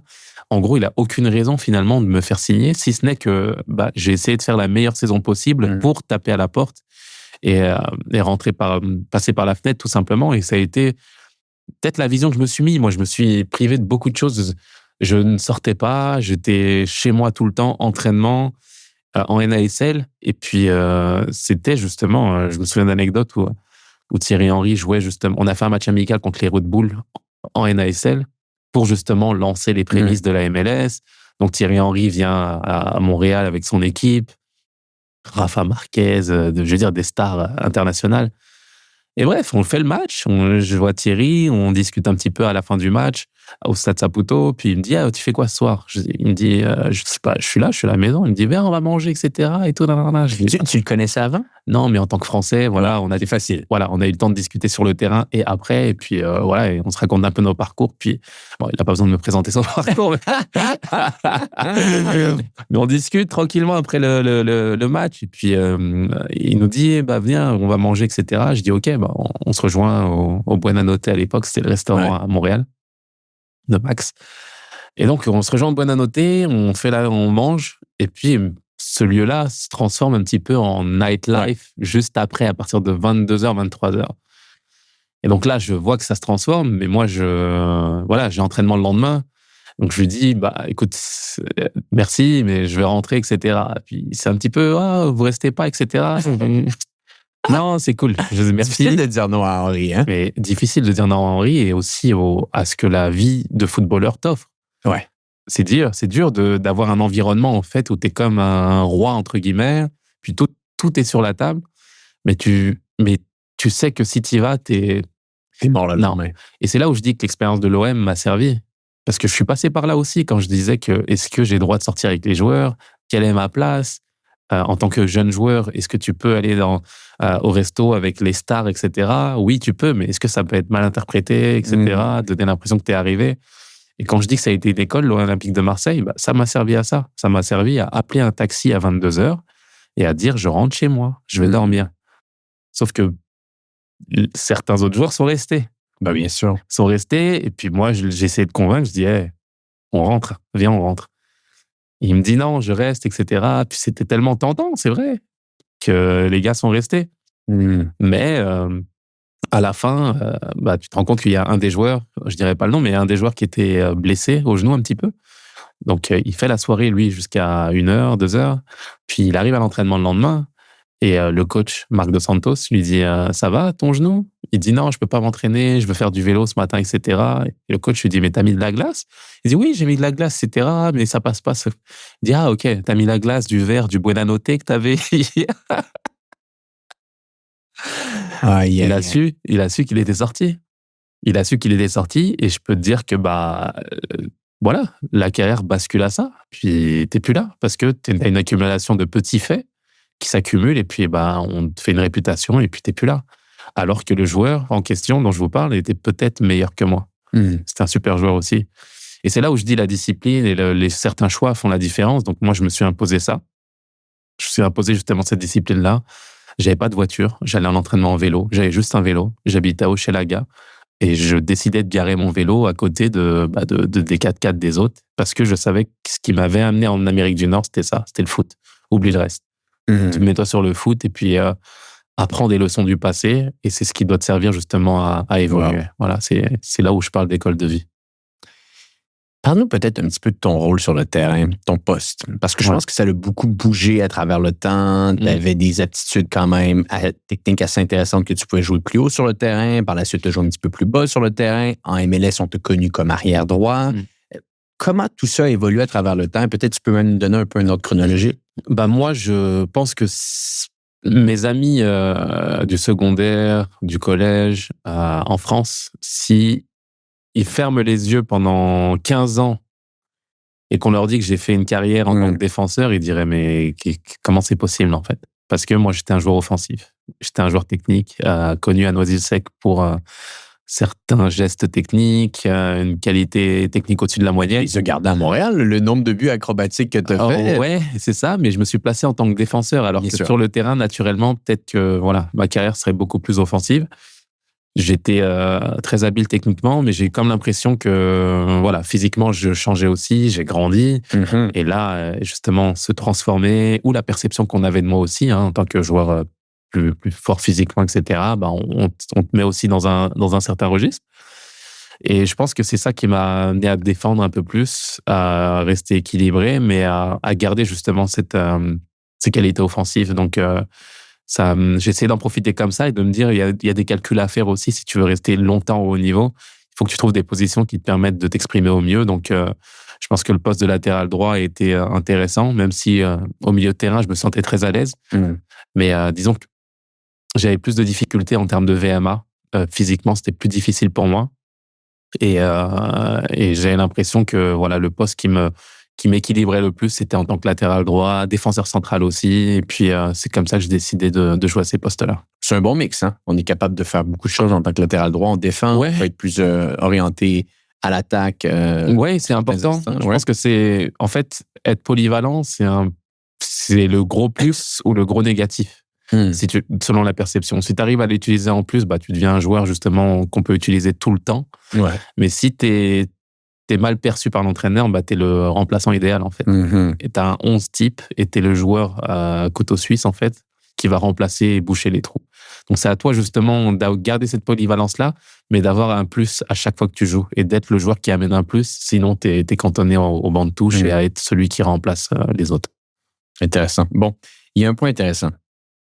Tu as parlé beaucoup depuis le début du podcast de ton attitude, qui est donc importante dans le niveau professionnel. C'est ce qui fait la différence entre un joueur qui va percer souvent et un joueur qui ne percera pas. L'exemple que tu as donné pour la sortie dans le club en est une bonne. Tu disais qu'au début de ta carrière, à Marseille, un petit peu timide. Est-ce que je vais manger avec Franck Ribéry? Est-ce que je suis capable de parler avec les pros? Est-ce que je suis capable de parler avec les coachs? Mais là, à Montréal, je pense que ça change un peu. Ouais. Donc, j'écoutais des entretiens que tu as donnés. Tu arrives, tu joues en MLS, il y a des grands joueurs. Il y a des Di Vaio qui sont là, des Alessandro Nesta qui sont là. Donc, ultimement, même des Drogba qui vont jouer avec toi. Et je pense qu'à un certain point, dans des entraînements, tu as des discussions assez dures avec Nesta. Et finalement, lui, il adore ça. Il aime ça quand un joueur arrive, il y a du répondant. Peut-être tu peux nous parler de l'évolution un peu de ton attitude, certaines anecdotes qu'il y a eu dans des entraînements? Oui, 100%. Je parle justement du rapport que j'avais entre Marseille et Montréal, où il s'est passé 7 ans, des années, etc. entre-temps. Mais j'ai envie de dire, c'est le cheminement d'un jeune homme qui grandit aussi. Je suis amateur, j'arrive dans un vestiaire où les salaires sont incroyables, des joueurs de l'équipe de France. Je veux dire, il y a aussi des rapports de discussion de quoi on va discuter, en fait. Quand eux parlent de leur nouvelle Lamborghini, moi, j'arrive en Peugeot. Je veux dire, tu sais, la réalité aussi de la vie fait que dans certains sujets de discussion, c'est pas évident. Mais je pense que j'ai évolué. Et puis, quand je dis que j'ai appris aussi de mon expérience à Marseille, c'est exactement ça. C'est que tu dois être capable, justement, de confronter ta personnalité si tu veux être en mesure de montrer ton talent footballistique. Ça passe par ça. Et c'est pas tout le monde qui est capable justement d'avoir cette personnalité. On s'écroulerait même devant un Alessandro Nesta et tu pourrais pas jouer alors que c'est justement ce qu'il recherche aussi.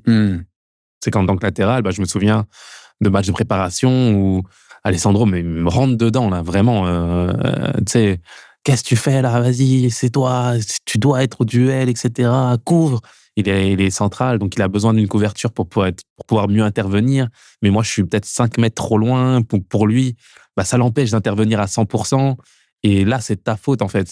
Le grand public va penser que c'est Alessandro qui est en retard. Mais lui, il sait tactiquement qu'il ne peut pas intervenir parce qu'il n'y a pas la couverture derrière. Et puis, tu sais, c'est des choses dont on se parle. Et puis, il te rentre dedans. Et si t'es pas capable de lui répondre ou de toi aussi t'affirmer, t'es mort. Tu baisses la tête. Bien sûr. Tu sais, c'est Nesta, c'est le plus grand défenseur un des plus grands de l'histoire. Et je lui réponds. Je lui dis non, Alessandro, c'est toi, vas-y, puis je serai là, t'inquiète pas, etc. Puis on se rentre dedans pendant peut-être 10 secondes, tu vois. Puis là, ce que j'ai aimé, c'est qu'au prochain corner, il vient me voir et il me tape dans la main, tu vois. Il me dit, c'est ça le caractère. C'est ça du caractère. On doit se parler sur le terrain. On doit justement être là pour la gagne. Et c'est pas personnel. Et puis l'anecdote qu'il m'a donnée, c'est Gattuso. Il m'a dit Gattuso, au Milan AC, c'était un de ses meilleurs amis. Mais c'est un de ses plus gros ennemis sur le terrain. Parce que lui, Gattuso, au milieu de terrain, est censé le protéger. Et quand il se disperse un petit peu dans ses folies, là, avec Ronaldinho ou je ne sais trop, il a besoin justement d'un gars qui reste devant et qui bouge pas. Et Shevchenko, pardon. Il avait besoin d'un gars qui bougeait pas et qui restait devant lui, qui le protégeait. Mais s'il le protégeait pas, il était capable sur le terrain de lui dire des choses vraiment dures, là, tu vois. Donc, c'est là où justement la personnalité doit s'affirmer si tu veux être capable justement de jouer derrière. Sinon, tu coules et tu peux pas jouer et puis tu restes sur le banc et puis Alessandro jouera avec un autre joueur tout simplement parce que lui, c'est Nesta. Et puis, c'est comme ça, justement, que tu dois, justement, essayer d'évoluer. T'en as d'autres des anecdotes comme ça? Oui, bah, je veux dire, ça a été Nesta, ça a été je veux dire, tous les joueurs, en fait, avec qui tu as une super relation, mais tu dois comprendre que le terrain, c'est de la compète. Et la compète, c'est gagner. Et pour Ouais. gagner, souvent, il faut se dire les choses. Et se dire les choses, bah, c'est très frontal des fois. C'est avec l'entraîneur aussi. L'entraîneur t'aime beaucoup, te met sur le terrain, a confiance en toi, mais il a besoin de ressentir de la confiance aussi de l'autre côté. Et ce qui est intéressant, c'est que bah, ils peuvent t'invectiver, te crier dessus, etc., te sortir des choses. Mais si tu sens que c'est injuste, tu peux lui répondre et lui dire si lui il doit être en mesure justement de pouvoir le garder. Donc non, ça a été justement des discussions. C'est le professionnalisme qui veut ça. Et puis ça me sort de mon caractère. Moi, je suis je suis assez réservé à la base, gentil, très gentil. Mais ce qui est une qualité dans la vie, mais ça peut être aussi un défaut si tu es trop gentil à chaque fois. Tu te fais bouffer tout simplement, et c'est là où tu dois essayer de résister dans le monde de haut niveau. Hassoun, dans ta carrière avec l'Impact, il y a eu des moments quand même assez forts. On va essayer de les analyser un petit peu ensemble. Tu étais défenseur latéral droit, mais tu as marqué 11 buts avec l'Impact pendant ta carrière. Et si on analyse bien les buts, et les gens qui écouteront le podcast sur YouTube, on mettra certains extraits, il y a des buts assez exceptionnels là, que tu as marqué, des buts acrobatiques. Je parle des retournées que tu as faites contre Colorado, Portland également, qui c'était un but totalement sensationnel. On parlera peut-être un petit peu par la suite de comment tout ça s'est déroulé au niveau de l'équipe.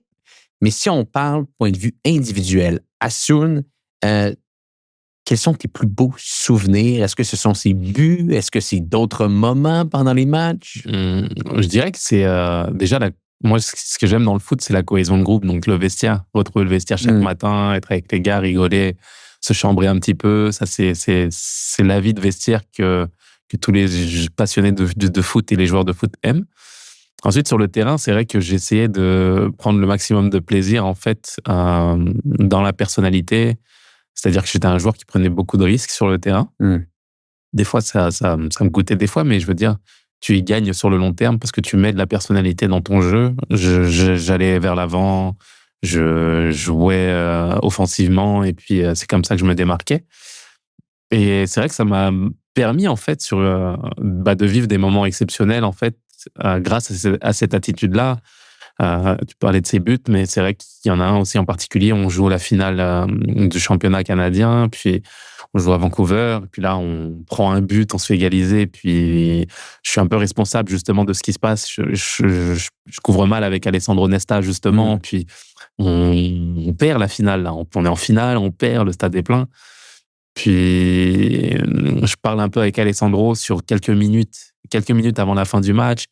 Et je lui dis, fais-moi un bloc, garde le joueur, fais-moi un bloc, puis je passe devant lui. Il fait le bloc, je passe devant lui, je mets la tête, on marque, on gagne la finale comme ça, tu vois. Wow. Puis ça devient justement, quand je parlais de personnalité, c'est de pouvoir dire à Alessandro, Nesta, fais un bloc. C'est toi qui vas me faire le bloc, c'est pas l'inverse.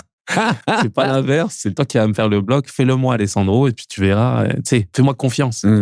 Puis il le fait, il garde le joueur, et puis je passe devant lui, et puis j'arrive à marquer ce but. Tu te dis, si t'étais resté le petit joueur gentil, c'est derrière Alessandro. Wow. Et c'est là où je dis que la personnalité peut faire la différence.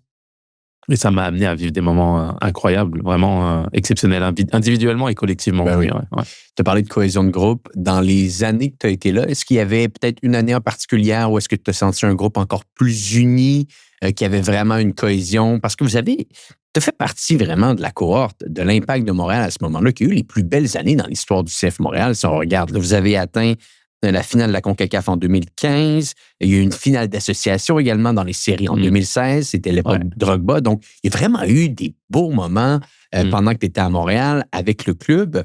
Si tu avais à nous parler un petit peu de cette cohésion, est-ce qu'il y avait une cohorte particulièrement? Oui, c'était 2016, c'était exceptionnel. Et puis, ça tranchait avec l'année difficile qu'on avait vécue avec Frank Lopas un petit peu avant. Je fais une très mauvaise saison, je suis pas bon, je me sens mal, même humainement, je me sens pas bien, etc. dans le vestiaire et tout. Donc, ça se retranscrit sur le terrain. Et puis Puis j'ai décidé de changer les choses, de travailler sur moi-même et de travailler et de me remotiver d'une certaine façon. Puis là, je décide de faire appel à une coach de vie, Martine, à Montréal. Puis c'est un ami à moi, Reda Gouram, qui est très branché sur le développement personnel, etc., qui me dit « tu devrais essayer ». Il me présente un monsieur, un ami au début, puis ça ne connecte pas spécialement. Puis avec Martine, ça connecte, puis on discute un petit peu, et puis on se projette, et puis on travaille sur certaines choses d'équilibre de vie, mais d'équilibre professionnel aussi. Puis là, je me remets en avant, je me mets en marche. Puis 2015, où je fais une année pas bonne du tout, clash avec 2016, où je suis joueur de l'année, en fait. D'un coup, comme ça, justement, par ce travail-là. Et ça m'a permis, moi, de vivre peut-être une des meilleures saisons, à me sentir bien, etc., d'aller jusqu'en finale de conférence. Et puis, c'est là où, justement, je vis un moment particulier, c'est que je suis à la fois nommé joueur de l'année parce que je fais une grosse saison, ça se passe super bien, joueur défensif de l'année, ça se passe super bien. Et en même temps, le dernier match qu'on joue à Toronto, finale de conférence, j'ai l'impression que je loupe mon match aussi, tu vois, par rapport à ce que j'étais capable de faire pendant toute l'année. Et c'est là où on sort. Et puis là, t'es dans un sentiment ambivalent où t'es à un match d'aller chercher la coupe, la MLS Cup. Et en même temps, tu sors de là et le lendemain, on te donne ton trophée et on te dit, t'as été exceptionnel aussi, bravo, tu vois. Et c'est ça, le sport, c'est les aléas, c'est beaucoup d'émotions, beaucoup de souvenirs exceptionnels, etc. Et puis toujours d'être dans le truc, en fait, de progresser et de jamais satisfaire de récompenses. Ça doit durer quelques jours, mais après ça, tu dois continuer à évoluer. Et puis c'est la réalité du haut niveau. C'est comme la finale de Ligue des Champions qu'on vit à Montréal, pareil. 2015. Absolument, exceptionnel. On va au stade Azteca au Mexique.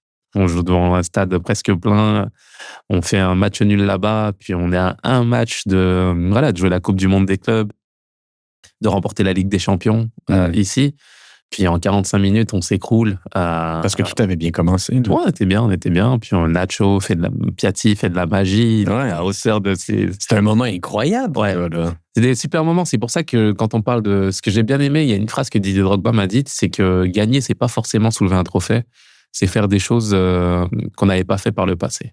Puis il a eu ces mots-là en disant que quelque part, on a gagné. En fait, on a gagné en expérience, on a été là où le club n'a jamais été, là où la Ligue n'avait presque jamais été aussi, puis on est arrivé au toit continental aussi, donc c'est des expériences exceptionnelles, puis des souvenirs aussi impérissables avec les gars là, puis c'est la réalité du sport de haut niveau, c'est ça aussi.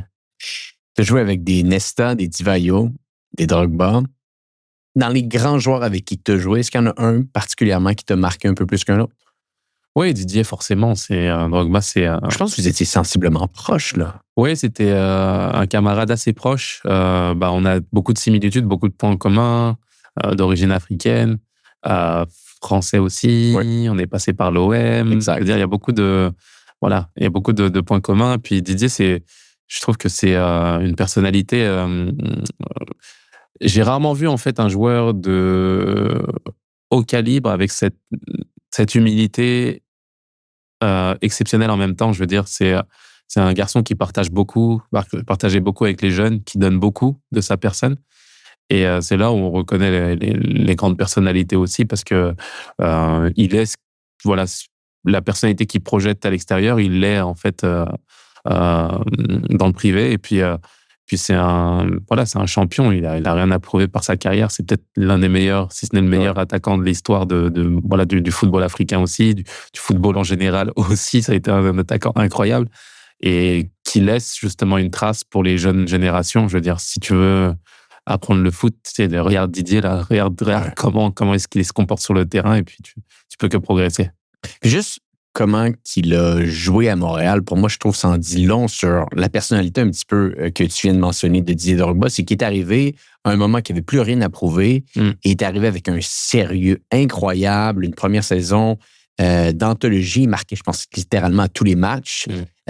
Et il y a beaucoup de joueurs qui venaient des fois en fin de carrière en MLS et c'était plus les mêmes joueurs qu'on avait vus en Europe. Lui, clairement, il arrivait avec encore cette envie de performer au haut niveau. C'était Ouais, impressionnant de le voir jouer. Ouais, 100%. Moi, je me souviens de la première fois qu'il est arrivé au stade avec son agent. C'était au centre d'entraînement, d'ailleurs, Nutrilet. Puis il vient voir tout le monde, puis on discute un petit peu. Je dis, ça va, t'es bien arrivé, etc. Ouais.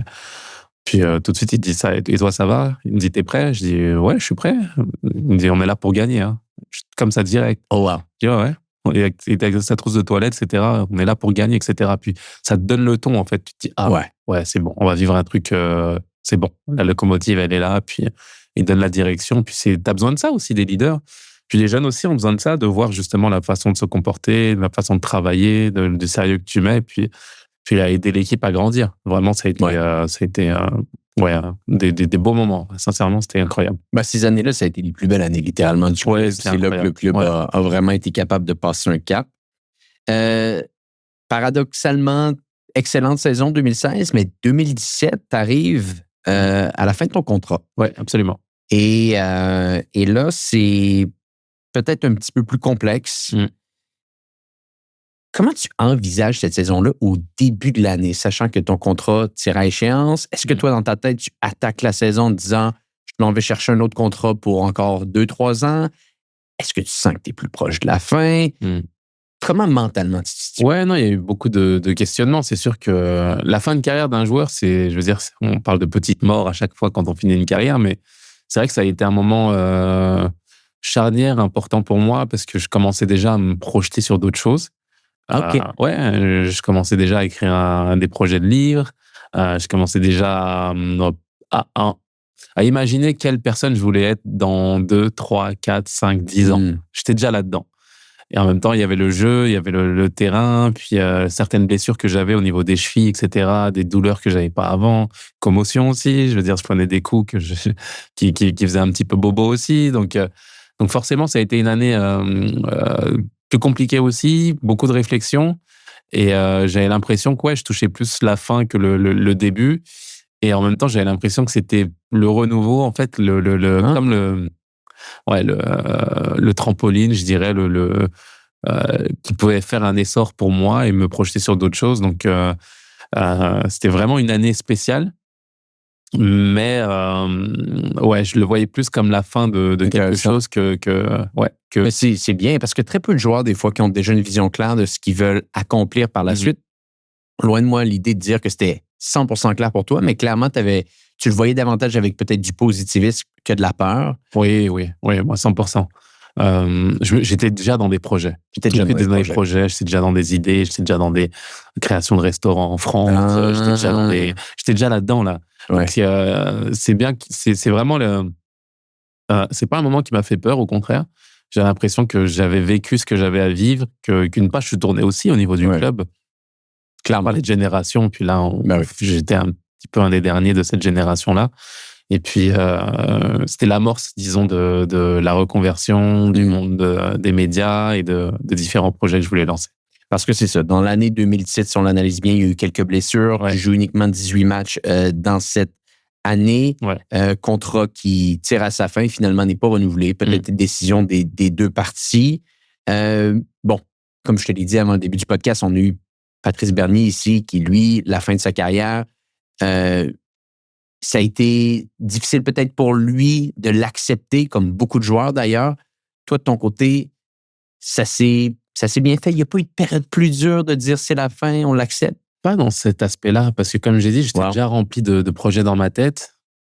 Il y a eu quelques blessures qui ne m'ont pas aidé aussi, comme je l'ai dit. Il y a des discussions avec les médecins, Scott Delaney, au niveau des commotions, qui me disait que, écoute, on arrive à un moment où tu as c'est dangereux. Trouvé ici, là. Puis, tu peux. Est-ce que ça vaut la chandelle, finalement, d'être un défenseur qui va aller à la tête tout le temps, etc., aller au cou, et puis.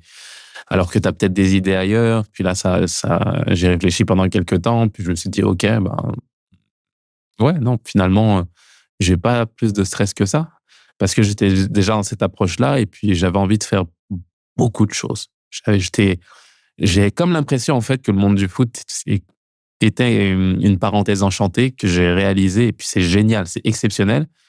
Et que paradoxalement, en même temps, ça m'a empêché d'être l'autre personne que je suis aussi. Tu comprends ce que je veux dire? Bien sûr. Où j'ai beaucoup de choses à découvrir, beaucoup de choses à aller chercher. et à me prouver aussi, en fait, en tant que qui colle à ma personnalité et que j'ai envie d'aller chercher justement. Puis c'est tous ces projets-là que j'ai mis en place et ces expériences et puis ces voyages et puis tu sais, qui m'ont amené finalement à amorcer cette partie-là de ma vie. Non, de façon très sereine. Ouais. C'est paradoxal, mais j'étais très serein. Et puis, j'ai dit: «OK, bah, tu te fais un plan de travail». Et puis, ce qui est marrant, c'est que j'ai un carnet, en fait, que j'ai à la maison. Puis, il y a pas longtemps, j'ai réouvert un petit peu ce carnet et puis il y a des notes d'il y a 10 ans, en fait, où ce que je suis aujourd'hui, je l'avais déjà noté, en fait, il y a 10 ans. Et je trouvais ça, ouais, incroyable, en fait, en termes de vision, de se dire: «OK, bah, ce que tu as projeté, ce que tu as essayé de projeter, tu as réussi, en fait, à le faire d'une certaine façon». Puis c'est un petit moment de gratitude, en fait, qui me fait dire que, bah, ouais, voilà, ça, pour l'instant, en tout cas, ça va plutôt bien. Et effectivement, la reconversion s'est bien faite et elle s'est faite rapidement parce que quelques semaines plus tard, on te voyait déjà à TVA Sport comme analyste foot. Tu parlais que tu avais d'autres projets également. Comment tu vis ces nouveaux rôles? Est-ce que tu les aimes bien? Est-ce que tu les acceptes bien? Est-ce que ça fait maintenant partie de ton identité, de ta personnalité? Ouais, ça a été des projets super stimulants, en fait, là où je me découvrais ailleurs. On m'a toujours prêté des qualités d'élocution, mais Encore aujourd'hui? un petit peu, ouais. Et les transposer justement dans un nouveau monde, bah, c'est comme le fit idéal, en fait. Je parle de foot, je veux dire, je le fais tous les jours avec mes amis. Ben Puis oui. finalement, on me permet de le faire, d'avoir une audience, d'avoir une tribune pour ça. Et puis, je me suis dit: «OK, bah, on commence comme ça». Et donc depuis 2017, je commençais justement à collaborer avec TVA Sport et ça s'est passé super bien. Et ça a été justement, bah, la voie, en fait, à continuer dans le monde de la communication. J'ai commencé à donner des conférences aussi dans les écoles, puis je me vois que ça marche vraiment bien. Puis là, je me fais un plan, tout seul à la maison en me disant: «Peut-être que tu peux t'adresser aussi à d'autres personnes, peut-être à des entreprises, pourquoi pas?» Puis là, je me dis: «OK, bah, c'est cool». Je commence justement à projeter cette idée-là, mais comment on fait le pont entre le sport et le monde de l'entreprise? Ah, peut-être qu'un livre peut être le pont parfait justement sur cet aspect-là. C'est challengeant, mais ultra stimulant et intéressant.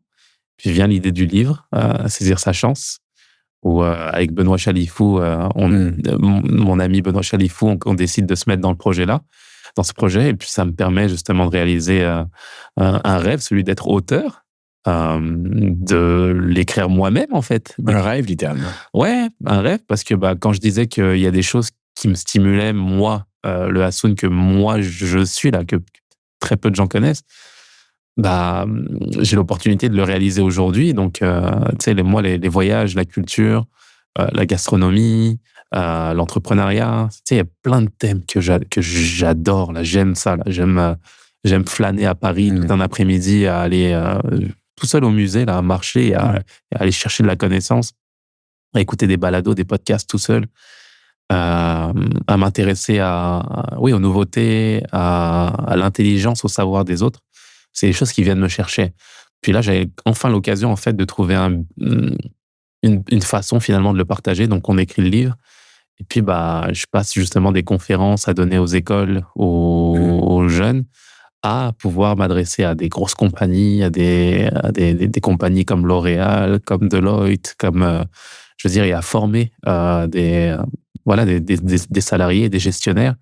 Puis ça me drive, ça va me chercher. Et puis c'est justement tu sais, comme la croisée des chemins et comme le métier rêvé, en fait. Je me suis créé mon métier. Je me suis créé une fonction, en fait, qui colle avec ce que je suis vraiment et ce que j'ai vraiment envie de délivrer comme message.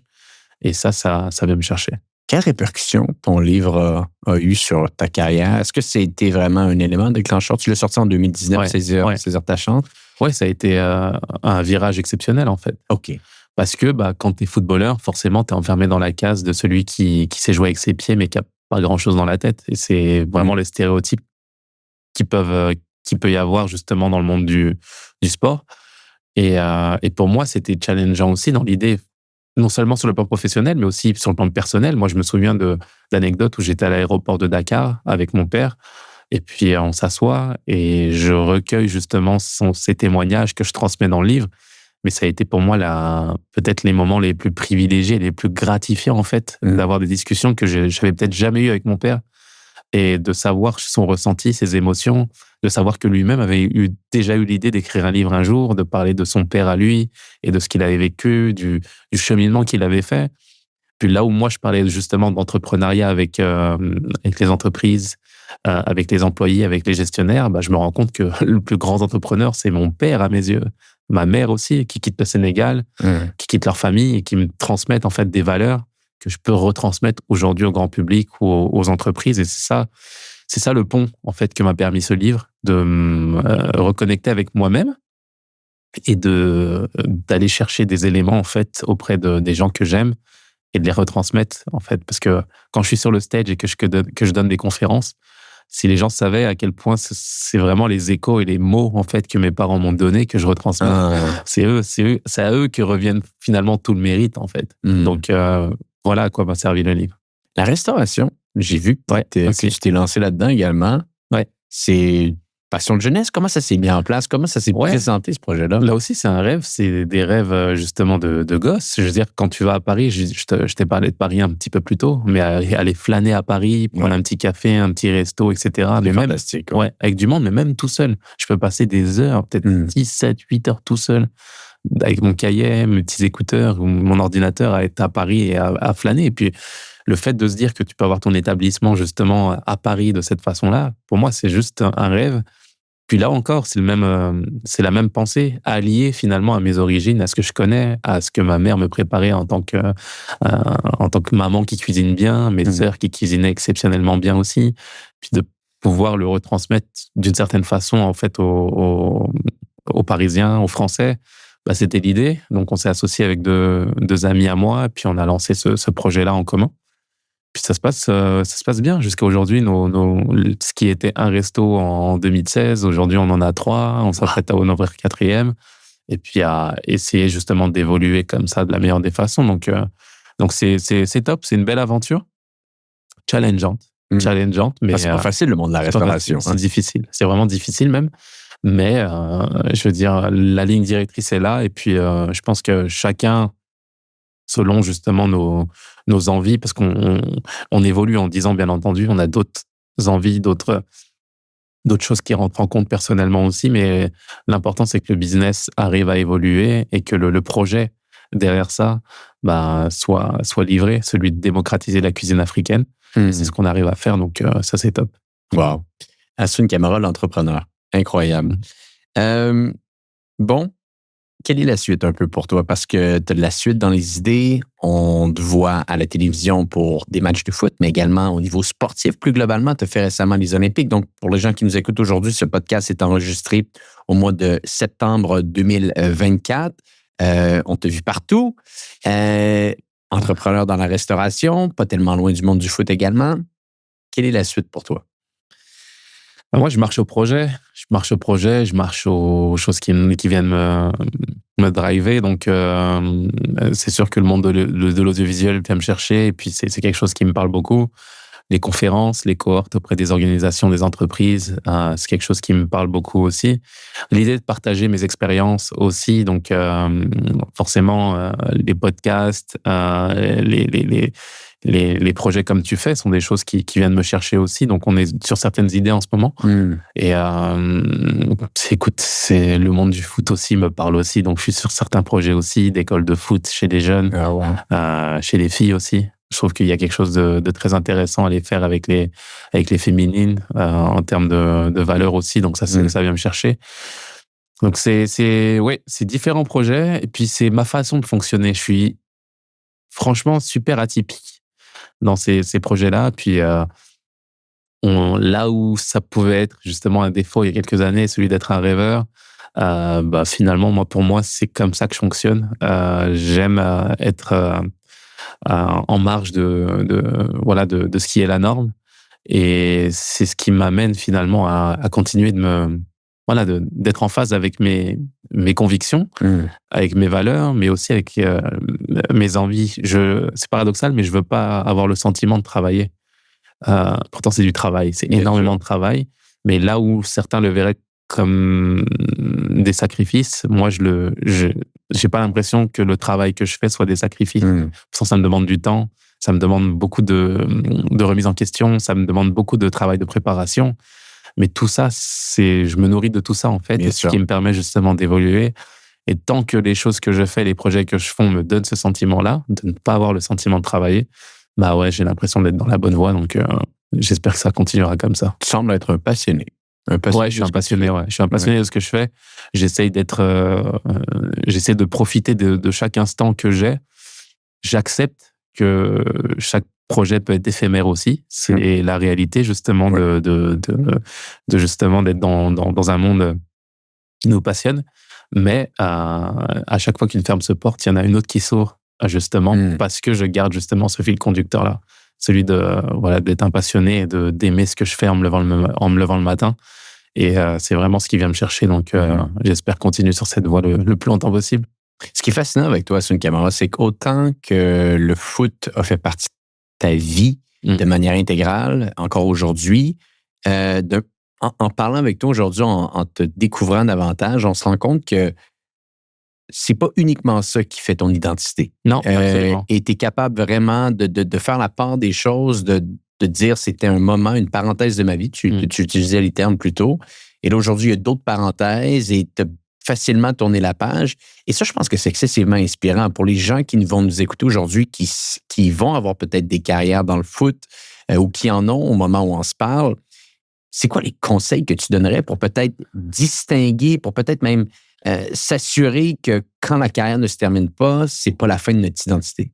Oui, absolument. Je vois le ballon que tu as derrière. J'ai l'objet à la maison aussi. J'ai un ballon à la maison et qui me rappelle, en fait, c'est une forme d'ancrage, en fait, que j'ai à chaque fois. Et qui me rappelle que c'est ce petit objet en cuir, là, qui finalement, ça reste un objet en cuir circulaire, qui me permet, en fait, d'agrandir mon expérience et mon expérience de vie. C'est grâce à ce ballon, à taper ce ballon tous les jours quand j'étais petit, que j'ai pu grandir, évoluer et faire des choses exceptionnelles. Donc, je retransmets ça, en fait, dans ma vision à moi, et de me dire que ce ballon, oui, il y a le football qui t'a amené à évoluer, à faire ton rêve, à faire des choses exceptionnelles. C'est un peu le noyau, finalement, de ce que je suis aussi, parce que c'est grâce au foot que j'ai pu faire des choses derrière. Mais ce ballon peut grandir, continuer de grandir, et à toi, finalement, de continuer à le faire grandir. C'est un peu l'image que j'ai dans ma tête, et à moi de décider, finalement, de décider des sujets que j'ai envie de mettre autour de ça, des expériences que j'ai envie de mettre autour de ça. Et dans ma tête, j'ai envie de continuer de grandir de cette façon-là, d'évoluer. Et puis, je pense que tout le monde a une passion, tout le monde a un talent, tout le monde j'espère en tout cas, tout le monde a des choses qui les intéressent plus que d'autres. Et je pense qu'il faut essayer justement de se projeter là-dessus, d'essayer de progresser justement à travers ça, et de se dire que on peut justement réaliser des choses exceptionnelles en croyant en ses rêves et en évoluant. Alors oui, il y a des joueurs, des gens, des personnalités qui sont peut-être plus doués que d'autres, qui ont peut-être plus d'avantages que d'autres dans différents domaines, que ce soit financièrement, qui ont plus de santé que d'autres, qui vivent dans un endroit plus favorisé que d'autres. Mais je pense que malgré tout, quand on arrive à voir le positif dans n'importe quelle situation dans laquelle on est, on peut justement arriver à évoluer, à s'en sortir et à trouver des moments de gratitude malgré la difficulté qu'on vit. Donc croire en soi, conseil que je donnerais, voir le positif et de se dire qu'il y a toujours possibilité d'évoluer, de progresser quand on croit en soi. Hassoun, merci énormément d'avoir été avec nous aujourd'hui. Ce fut fascinant pour moi et je suis convaincu pour les gens qui vont nous écouter à la maison. Tu as plein de projets encore. Meilleur endroit pour te suivre, pour suivre ces différents projets-là? Oui, sur mes plateformes, donc Twitter, Facebook, Instagram, LinkedIn beaucoup aussi, où je partage justement mes idées, mes conférences, mes rencontres. Et j'ai hâte de continuer à faire ça, et pourquoi pas vous croiser dans ces endroits-là. Fantastique, on mettra des liens dans les notes de l'épisode. Hassoun Camara, merci beaucoup d'avoir été avec nous aujourd'hui. Ce fut totalement fascinant. Belle carrière. Tu as toute mon admiration aujourd'hui avec ce que tu accomplis sur le terrain, mais également en dehors du terrain. Je trouve ça très inspirant. Je te remercie beaucoup. Et pour les gens qui nous écoutent, on se dit à bientôt pour un prochain épisode du podcast Histoire de foot.